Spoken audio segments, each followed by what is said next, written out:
मान लीजिए आपने एक सिंपल ऐप बनाया है।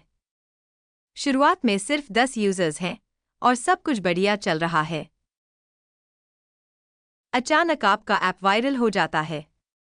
एक साथ 10,000 यूजर्स आ जाते हैं और आपका सर्वर क्रैश हो जाता है।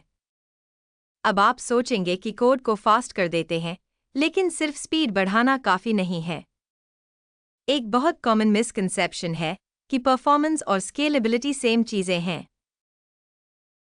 परफॉर्मेंस का मतलब है एक यूजर के लिए स्पीड, लेकिन स्केलेबिलिटी का मतलब है लाखों यूजर्स को हैंडल करना बिना सिस्टम ब्रेक हुए। तो स्केलेबिलिटी असल में क्या है?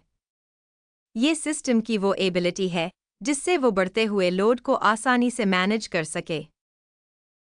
इसे अचीव करने के दो तरीके हैं। पहला है वर्टिकल स्केलिंग, जिसे हम स्केलिंग अप भी कहते हैं।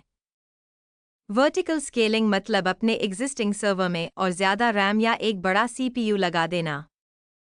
पॉज एंड प्रिडिक्ट, इस अप्रोच में सबसे बड़ी प्रॉब्लम क्या हो सकती है?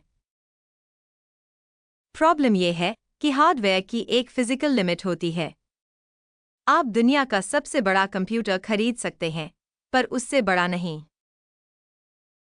यहीं पर आता है दूसरा तरीका, हॉरिजॉन्टल स्केलिंग या स्केलिंग आउट।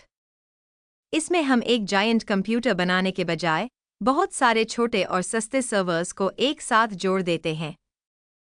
ये एक बहुत पावरफुल कंसेप्ट है, क्योंकि थियोरेटिकली आप इन्फिनिट सर्वर्स ऐड कर सकते हैं। चलिए देखते हैं कि रियल वर्ल्ड में हॉरिजॉन्टल स्केलिंग कैसे काम करती है। जब हजारों यूजर्स रिक्वेस्ट्स भेजते हैं, तो उन्हें कैसे पता चलेगा कि किस सर्वर के पास जाना है? इसके लिए हम उसे करते हैं एक लोड बैलेंसर। ये एक ट्रैफिक कॉप की तरह काम करता है, जो हर रिक्वेस्ट को फ्री सर्वर के पास भेजता है। और सबसे अच्छी बात, जब रात में ट्रैफिक कम होता है, तो एक्स्ट्रा सर्वर्स अपने आप बंद हो जाते हैं ताकि पैसे बच सकें। लेकिन रुकिए, अगर आपके सारे सर्वर्स एक ही डेटाबेस से डेटा मांगेंगे, तो वो डेटाबेस एक बॉटलनेक बन जाएगा। इसे सॉल्व करने के लिए हम डेटाबेस को भी स्केल करते हैं, जनरली रीड रिप्लिकास बनाकर, ताकि डेटा रीड करने का लोड बन जाए।